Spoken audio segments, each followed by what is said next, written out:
أعوذ بالله من الشيطان الرجيم بسم الله الرحمن الرحيم اللهم صل على سيدنا ومولانا محمد صاحب التاج والمعراج والبراق والعلم دافع البلاء والوباء والقهط والمرض والألم اسمه مكتوب مرفوع مشفوع منقوش في اللوح والقلم سيد العرب والعجم جسمه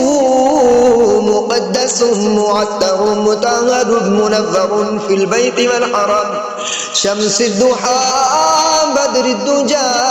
صدر العلا نور الهدى كافي الورى مصباح الظلم جميل الشيم شفيع الأمم صاحب الجود والكرم والله واسمه وجبريل خادمه والبراق مركبه والمعراج سفره وسدرة المنتهى مقامه وقاب قوسين مطلوبه والمطلوب مقصوده والمقصود موجوده سيد المرسلين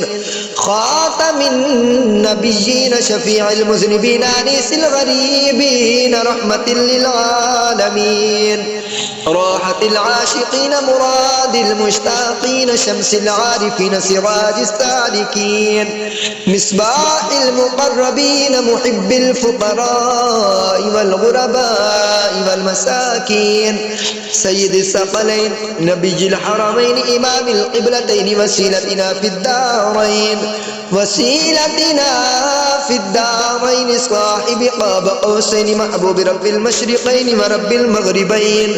جد الحسن والحسين جد الحسن والحسين مولانا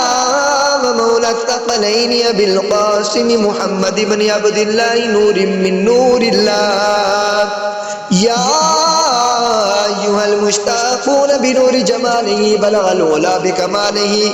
كشف الدجى بجماله حسنت جميع خصاله صلوا عليه وآله وأصحابه وسلموا تسليما كثيرا كثيرا كثيرا آمنت بالله صدق الله العظيم.